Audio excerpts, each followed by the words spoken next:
नमस्कार, आप देख रहे हैं देश की बात और मैं हूं नगमा। सबसे पहले एक खबर कोरोना की और एम्स के निदेशक डॉक्टर रणदीप गुलेरिया ने इसके बारे में क्या कहा है, पहले आपको वो बताते हैं। कोविड से डरकर अगर आप बहुत ज्यादा स्कैन करा रहे हैं तो सावधान रहें। एम्स के निदेशक डॉक्टर रणदीप गुलेरिया का कहना है कि अगर माइल्ड कोविड है और आप घर पर हैं तो सीटी स्कैन से कोई फायदा नहीं होगा। कुछ पैचेस दिखेंगे लेकिन नुकसान ज्यादा होगा। डॉक्टर गुलेरिया के मुताबिक एक सीटी स्कैन 300 से 400 चेस्ट एक्सरे के बराबर है। बार बार कराने से कैंसर तक का जोखिम है। माइल्ड कोविड में चेस्ट एक्सरे ही कराएं, सीटी स्कैन की जरूरत नहीं। अगर जरूरत हो तो डॉक्टर की सलाह पर अस्पताल में सीटी कराएं। उनका ये भी कहना है कि माइल्ड कोविड में स्टेरॉइड की जरूरत नहीं, मॉडरेट कोविड में ही स्टेरॉइड लें।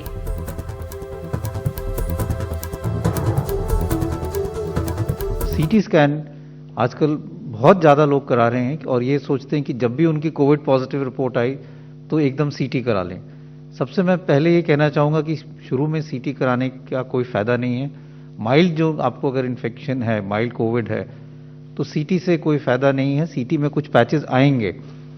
कई स्टडीज़ हुई हैं। एक स्टडी हुई है जिन्होंने एसिम्प्टोमेटिक लोगों में सीटी देखा और ये पाया कि 30 से 40% एसिम्प्टोमेटिक लोग जिनको कोई लक्षण नहीं है, सिर्फ उनका कोविड पॉजिटिव है, उनके सीटी में भी कुछ पैचेस आते हैं और वो अपने आप बिना ट्रीटमेंट के खत्म हो जाते हैं। तो इसलिए सीटी कराने का कोई फायदा नहीं है, स्पेशली अगर आपको माइल्ड इलनेस है, आप होम आइसोलेशन पे हो और आपकी सैचुरेशन ठीक है और कोई ऐसे कोई लक्षण नहीं है। दूसरा, इसका नुकसान समझने की जरूरत है। अगर हम एक सीटी कराते हैं, it is equivalent to almost 300 to 400 chest x-rays. आपने एक सीटी कराया तो आप ये समझ लें कि आपने अपने 300 एक्सरे करा लिए चेस्ट के। और ये भी डेटा है, IAEA का भी, इंटरनेशनल एटॉमिक एनर्जी कमीशन का भी डेटा है, जो रेडिएशन प्रोटेक्शन इन मेडिसिन की बात करते हैं, कि बार बार स्पेशली यंगर एज ग्रुप में सीटी कराने से risk of cancer in later life increases. तो आप अपने आप को नुकसान ही ज़्यादा करा रहे हैं जब उसकी ज़रूरत नहीं है, क्योंकि आप अपने आप को रेडिएशन एक्सपोजर कर रहे हैं और उससे बाद में कैंसर होने का चांस बढ़ सकता है। इस वक्त हमारे साथ जुड़ रहे हैं doctor SK Chhabra. Doctor SK Chhabra जो हैं वो हेड हैं department of pulmonary Primus super speciality hospital, नई दिल्ली। डॉक्टर छाबड़ा, धन्यवाद आपका समय के लिए। ये बहुत ही ज्यादा व्यस्त समय है आप तमाम डॉक्टर्स के लिए। लगातार इस नए स्ट्रेन में देखा जा रहा है कि लोगों को लंग में इन्फेक्शन हो रहा है। अभी डॉक्टर गुलेरिया जो बात कह रहे थे कि अगर आपको माइल्ड कोविड है तो आप सीटी स्कैन ना कराएं, डॉक्टर की सलाह पर सीटी स्कैन कराएं। अब डॉक्टर को लोग जाकर दिखा नहीं पा रहे हैं, ज्यादातर फोन पर ही बात करके ऑनलाइन कंसल्टेशन हो रही है और अक्सर ये सजेशन आता है कि सीटी स्कैन कराएं। बहुत बार RT-PCR टेस्ट में भी ये सिम्टम्स नहीं आ रहे हैं कोरोना के, कई बार ऐसा हुआ है। तो क्या आप ये हमें समझाएंगे कि माइल्ड कोरोना क्या, मॉडरेट क्या, कब सीटी स्कैन कराने की जरूरत है? डॉक्टर गुलेरिया बिल्कुल सही कह रहे हैं और यही ऐसा ही होना चाहिए। अब ये देखा जा रहा है कि बहुत से लोग जो हैं जैसे सिम्टम शुरू होते हैं, बल्कि ना केवल डॉक्टर के एडवाइस पे अपने आप ही सीटी स्कैन करवा लेते हैं। और सीटी स्कैन एक बहुत डायनेमिक चीज है, जो कि पहले 5 दिन में अलग पिक्चर होती है, नेक्स्ट वीक में अलग पिक्चर आती है, उसके बाद वो पिक्चर बदलती रहती है। और शुरू के दिनों में उसमें लगभग कोई भी ऐसी स्पेसिफिक सिम्टम नहीं दिखते। कोविड का जहाँ तक डायग्नोसिस है, वो एक क्लिनिकल सिम्टम्स सजेस्ट करते हैं और PCR से उसे डायग्नोज किया जाता है। तो कोविड के डायग्नोसिस में सीटी स्कैन का कोई रोल नहीं है। पर डॉक्टर छाबड़ा, कई बार जब RT-PCR में बहुत सारे मरीज हम तमाम लोग देख रहे हैं अपने आसपास, ऐसे भी मरीज हैं जिनका RT-PCR टेस्ट जो है वो कोरोना के लिए नेगेटिव आता है, पर लक्षण सारे हैं और लगातार तबीयत खराब है। वैसे में डॉक्टर सजेस्ट करते हैं कि अब आप लंग का HRCT कराएं। तो ये समझना जरूरी है कि वो कौन से स्टेज में, अगर आप शुरुआत के 5 दिनों में ना करें तो उसके कितने दिनों के बाद जरूरत पड़ सकती है, क्योंकि ज्यादातर डॉक्टर्स ऑनलाइन या फोन पर ये सजेशन दे रहे हैं। मरीज को फिजिकली क्लिनिकली एग्जामिनेशन तो कम ही डॉक्टर्स कर पाते हैं। जी देखिए, जो हमारी मैनेजमेंट है कोविड की, वो क्लिनिकल सिवियरिटी पे बेस्ड है, यानी कि पेशेंट को माइल्ड कोविड है, मॉडरेट है या सीवियर है। माइल्ड कोविड अगर आपका PCR नेगेटिव भी आता है और आपकी ऑक्सीजन सैचुरेशन नॉर्मल है, तो आपका ट्रीटमेंट बदलने वाला नहीं है। ट्रीटमेंट आपका वही लाइट बुखार उतारने की दवाई या एक दवाई जैसे आइवरमेक्टिन कहते हैं वो दी जाती है। इससे ज्यादा कोई भी दवाई देने की आवश्यकता नहीं होती है माइल्ड स्टेज में।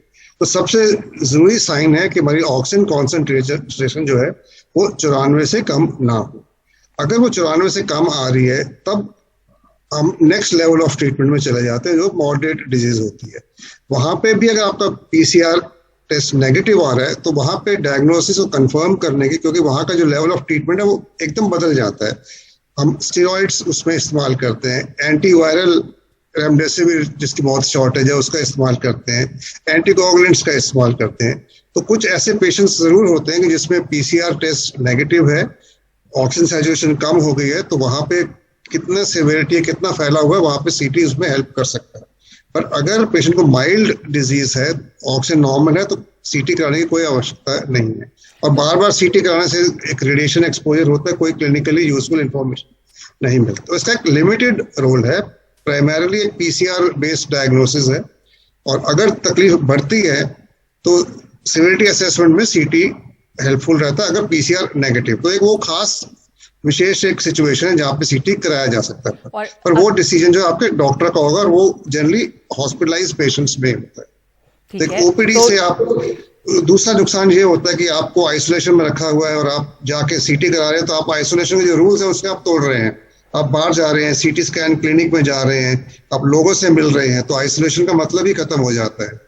तो इसलिए माइल्ड केस में बिल्कुल भी रोल नहीं है सीटी स्कैन का। और आप डॉक्टर छाबड़ा ये बताइए कि जब डॉक्टर गुलेरिया ये कह रहे थे कि उसकी जगह पे आप एक्सरे कराएं, तो एक्सरे की जरूरत आरटीपीसीआर में अगर टेस्ट नेगेटिव है तो जरूरत आती है, या एक्सरे ऐसे भी कराना चाहिए, या कितने दिनों के बाद कराना चाहिए? क्योंकि कई बार माइल्ड किसे हम कह रहे हैं, जैसे आरटीपीसीआर टेस्ट होता है उसमें जो एक स्कोर आता है, तो उसके हिसाब से अगर देखें तो कई लोगों में ऑक्सीजन लेवल ठीक है लेकिन बुखार काफी हाई रहता है और वो काफी दिनों तक कंटिन्यू करता है। कई लोगों में बुखार ज्यादा नहीं हो तो भी 5 दिनों के 7 दिनों के बाद भी ऑक्सीजन डिप करता है। तो कब तक ये समझा जा सकता है कि ये माइल्ड है और ये माइल्ड से ज्यादा मॉडरेट या उसके आगे सिवियर नहीं हो जाएगा?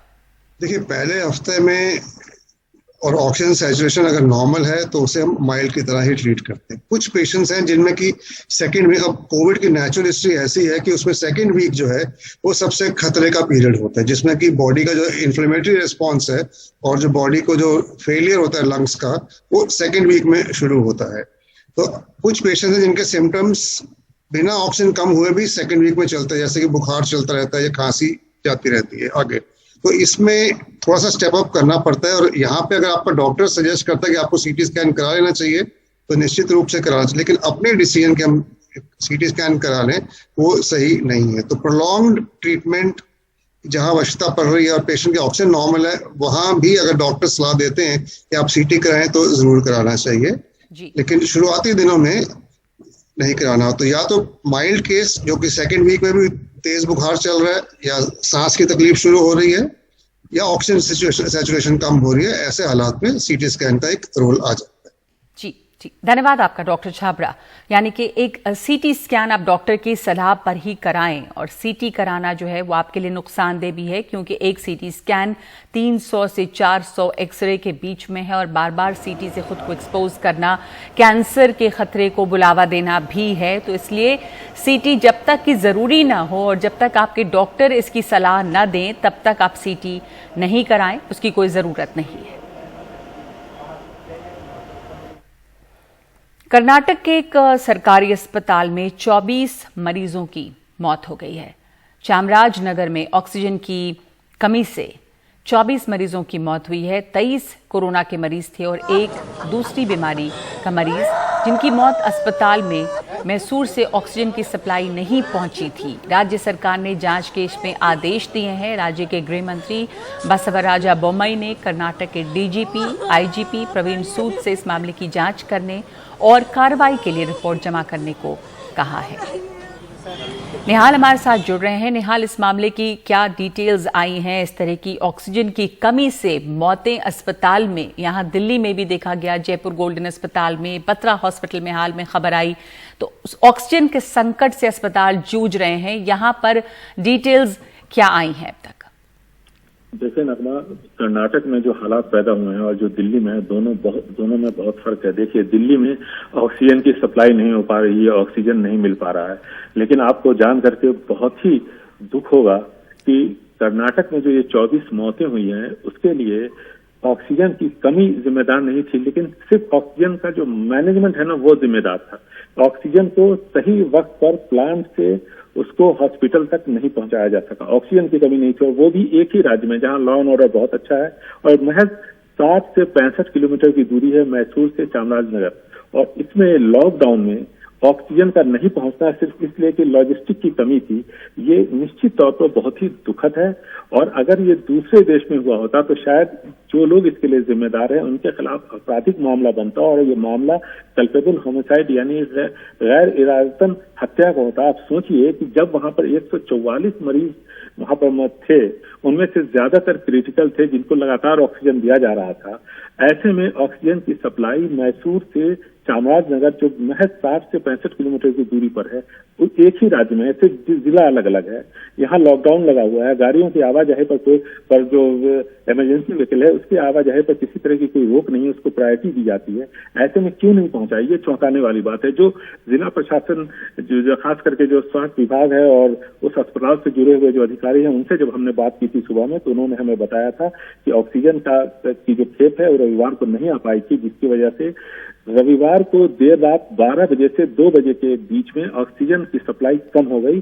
उसका जब प्रेशर कम हुआ तो इसके बाद एक के बाद एक मौतें होने लगी, और 24 मौतें हुई, जिसमें से 23 कोरोना की से जुड़ी मौतें हैं के मरीज थे, और एक दूसरी बीमारी से संक्रमित थे। लेकिन सवाल ये उठता है कि ऐसा क्यों हुआ, ये बहुत ही चिंता की बात है। इसलिए मुख्यमंत्री ने फौरन इमरजेंसी बैठक बुलाई है, क्योंकि ऑक्सीजन की अगर कमी होती तो एक अलग बात है। ऑक्सीजन की सप्लाई नहीं हो पाई, ऑक्सीजन रखा रहा और वो अस्पतालों तक नहीं पहुंच पाया। एक ही राज्य में सिर्फ जिला अलग अलग है, डिस्टेंस कम है। ऐसे में ये भी कहा गया है कि 3 दिनों के अंदर एक वरिष्ठ IAS अधिकारी इसकी जांच करे, रिपोर्ट सौंपे, ताकि जो लोग इसके लिए जिम्मेदार है उनके खिलाफ सख्त कार्रवाई हो और आगे से इसकी पुनरावृत्ति न हो।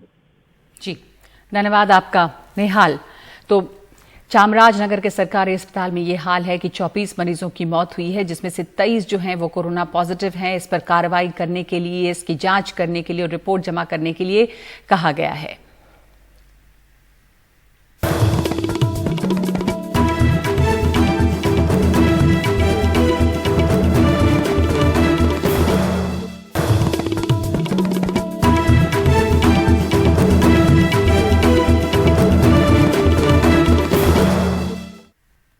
और IPL पर भी कोरोना का साया पड़ा है। आज शाम कोलकाता और बेंगलुरु के बीच जो मैच था वो स्थगित कर दिया गया है। कोलकाता के 2 खिलाड़ी वरुण चक्रवर्ती और संदीप वॉरियर का कोरोना की चपेट में आने की खबर आई।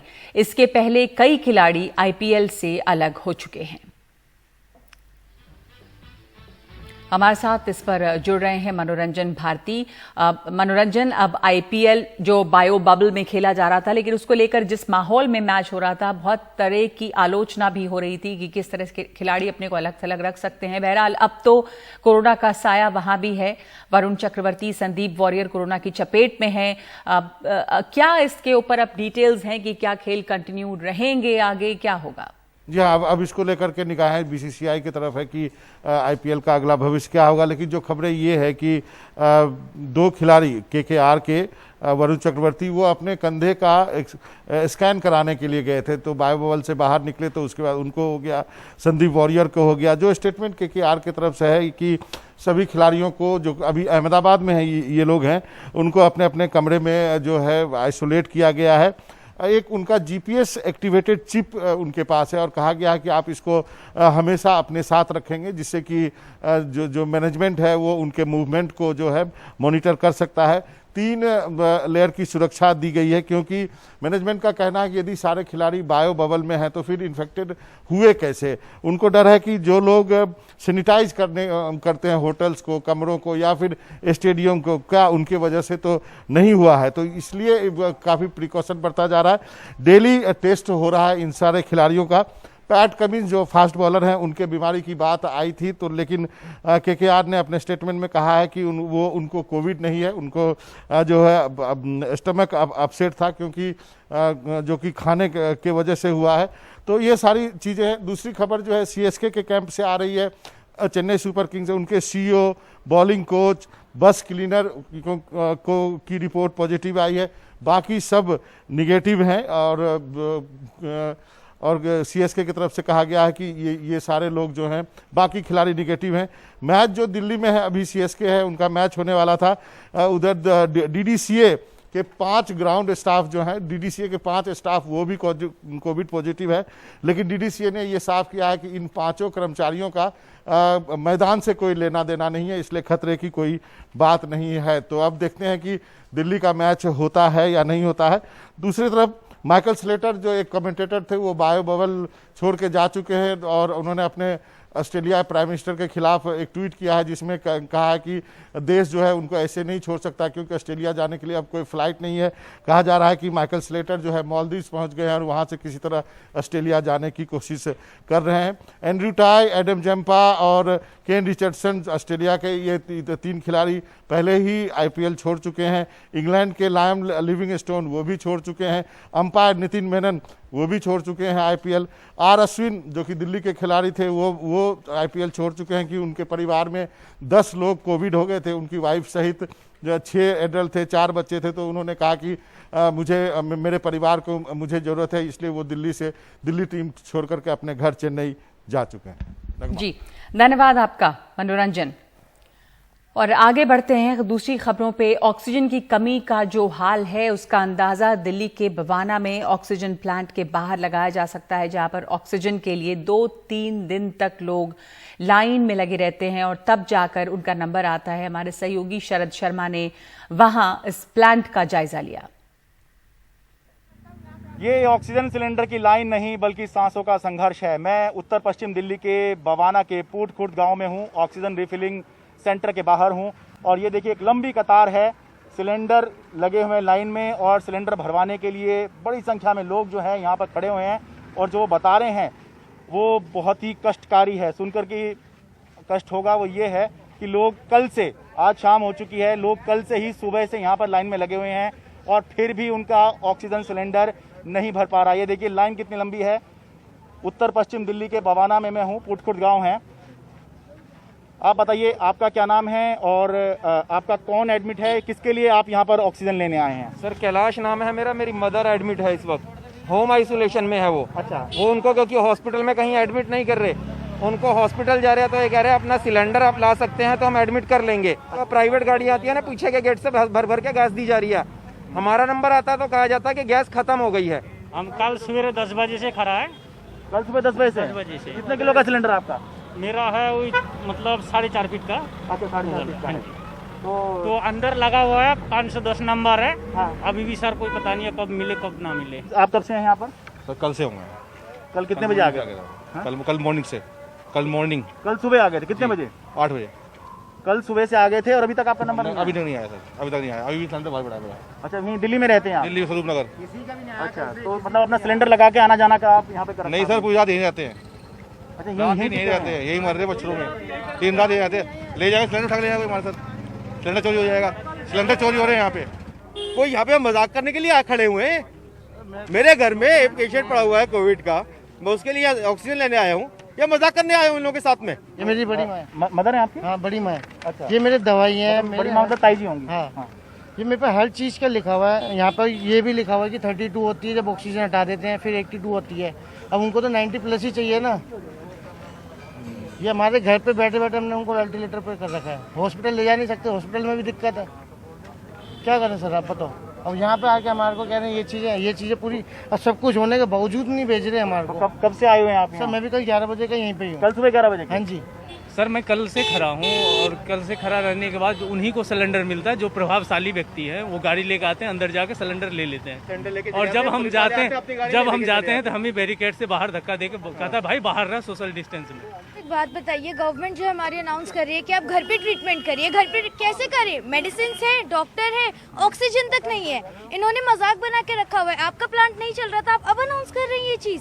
यहाँ कल से हम लोग धूप में खड़े हुए हैं। ये हालात हैं कि किस तरह से संघर्ष किया जा रहा है अपने मरीज को बचाने के लिए। होम आइसोलेशन हो चाहे अस्पताल हो, ऑक्सीजन के लिए यही संघर्ष जो है ज़मीन पर चल रहा है। पूट खुर्द बवाना से अपने सहयोगी कैमरा पर्सन अशोक महाले के साथ मैं शरद शर्मा, एनडीटीवी इंडिया।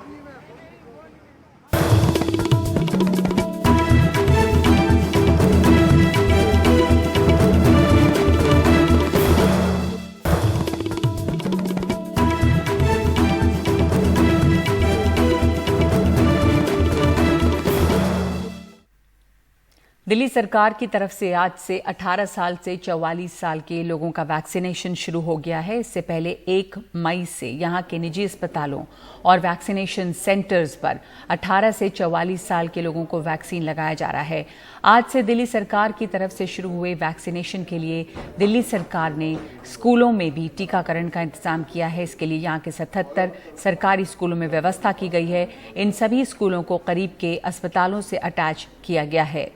हमारी सहयोगी सुकीर्ति द्विवेदी दक्षिण दिल्ली के आया नगर इलाके में एक सरकारी स्कूल में बनाए गए वैक्सीनेशन सेंटर पर गईं और उन्होंने खुद भी वहां वैक्सीन ली। वैक्सीनेशन की पूरी प्रक्रिया समझाई है। देखते हैं उनकी रिपोर्ट। मैडम, आपको क्या डिटेल अभी दिखानी पड़ेगी, क्या बताना पड़ेगा? आधार कार्ड अपना और mobile number. Now I've given her my phone number. I'm giving her my name now. Sukirti Dwivedi. हम तकरीबन आधे घंटे तक कतार में थे और उसके बाद हमें रजिस्ट्रेशन की जब बारी आई तो उसके बाद हमसे हमारा आधार कार्ड मांगा गया। मैंने अपना आधार कार्ड दिया। यहाँ पर जो रजिस्ट्रेशन डेस्क है पीछे बनी हुई है लगातार, वहाँ पर आधार कार्ड दिया, अपना फ़ोन नंबर बताया, अपना नाम बताया और अपनी अपॉइंटमेंट स्लिप दिखाई। एक अपॉइंटमेंट स्लिप जो ऑनलाइन मुझे इशू हुई थी कोविन पर कल रात जब मैंने रजिस्ट्रेशन करवाया था। तो अपना आधार कार्ड दिया, अपना नाम और फ़ोन नंबर बताया और अपनी अपॉइंटमेंट स्लिप दिखाई ऑनलाइन और उसके बाद मुझे एक टोकन जो है वो जारी कर दिया गया है।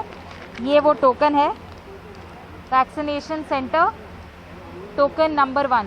ये आप देख सकते हैं, नीचे मेरी बाकी डिटेल्स दी हुई हैं। तो इस तरह से अब हमारी टर्न आ चुकी है और अब हम अंदर जा कर के वैक्सीन का शॉट लेंगे। सर, मेरा नाम सुकीर्ति है। मेरे यहाँ पे 10 से 12 के बीच में स्लॉट था। ये मेरा आधार कार्ड है, आप ये देख सकते हैं, डिटेल चेक कर लीजिए। जी, आधार से कनेक्टेड है सर। आधार कल इसी पे रजिस्टर करके ही बुक कराया था। अपॉइंटमेंट स्लिप भी दिखा सकती हूँ मैं आपको अपनी। अभी तो मुझे OTP आया नहीं है, आपको अपॉइंटमेंट स्लिप में दिखा देती हूँ, एक second. They say that I should be receiving N OTP at this point of time but it's not coming on my phone. So now they will try an alternative because I am unable to receive an OTP on my phone at this point of time.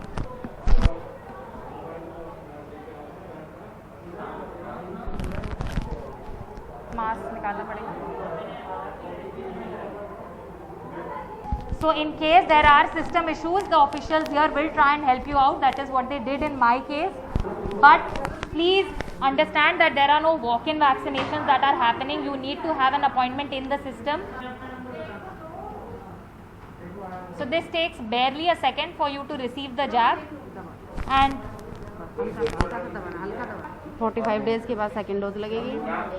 Fever आए तो paracetamol की दवाई लेनी है। अभी आधा घंटा बाहर बैठोगे, इसके बाद घर जाना है। मास्क का प्रयोग हमेशा करना है। Thank you. हमें इस समय शॉट लग चुका है कोविशील्ड वैक्सीन का।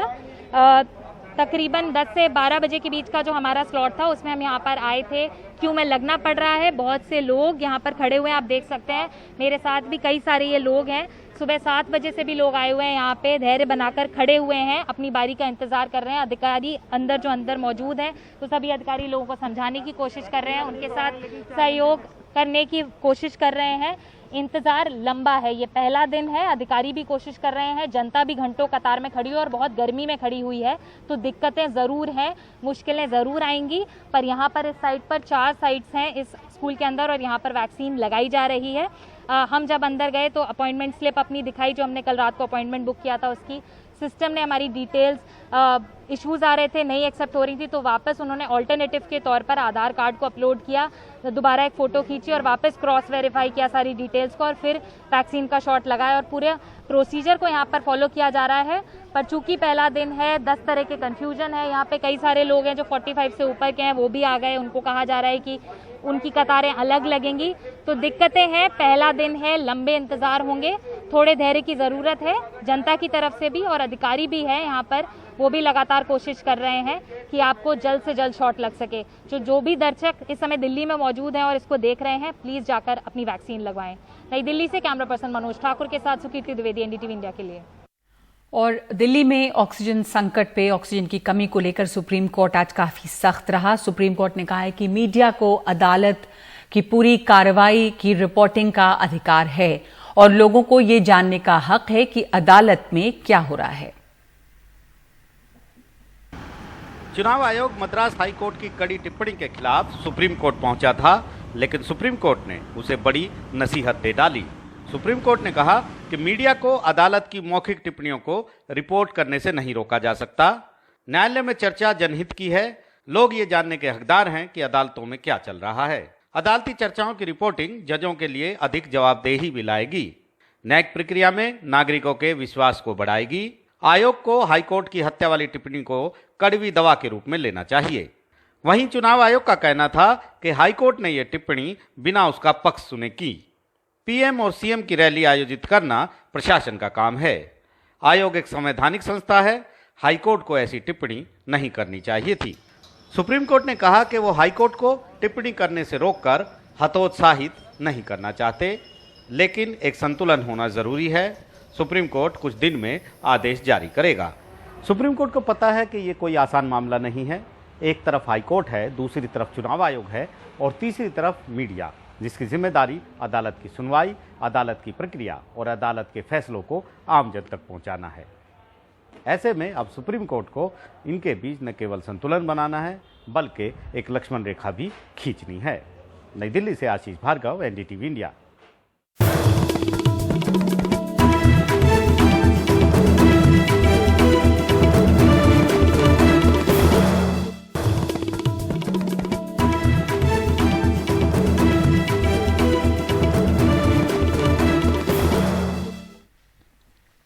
उत्तर प्रदेश में पंचायत चुनावों के साथ ही बड़े पैमाने पर गांव-गांव में कोरोना फैल रहा है और काफी मौतें भी हुई हैं। चुनाव में शामिल होने लाखों अप्रवासी मजदूर आए, उनमें भी कोरोना फैलने का अंदेशा है। कोविड टेस्ट न होने से ये पता नहीं चल पाता कि मौत कैसे हुई। इसे देखते हुए सरकार ने कल से पूरे उत्तर प्रदेश के गांव में कोविड टेस्टिंग की मुहिम चलाने का फैसला किया है। यूपी के गांव से ये ग्राउंड रिपोर्ट। बाराबंकी जिले के गुलरिया गांव में सूरत और दिल्ली से 10 प्रवासी मजदूरों को प्रधान पद के उम्मीदवार ने वोट डालने के लिए किराया देकर बुलाया। गांव के लोग कहते हैं कि सभी बीमार हो गए। सर 10 लोग आए थे लगभग, और जो है वो बीमार पड़ गए। प्रधान प्रत्याशी ने खर्चे पर बुलवाया था, तो जो है वो बीमार पड़ गए। कोई जिला अस्पताल में है, कोई जो है मेडिकल कॉलेज में है, कुछ लोगों का घर पे इलाज चल रहा है। तो जो है उससे हम लोग जो है डरे हुए। अब गुलरिया गांव में डरे हुए लोग मास्क पहने दिखने लगे हैं, चाहे घर के बाहर खाली बैठे हों या काम धंधा करते। ज्यादातर मास्क लगाए हैं। संजू देवी मास्क लगा के खाना बनाती हैं। कोरोना से पहले उन्होंने कभी मास्क देखा भी नहीं था। आज आप खाना बना रही मास्क लगा के, किस तरह से, क्या कोरोना का डर है क्या? जी हाँ, कोरोना का डर है। इससे पहले कुछ जब बनाती थी तो मास्क लगाते थे कि नहीं? नहीं, तब नहीं लगाते थे, अब लगाते हैं। कोरोना से डर है।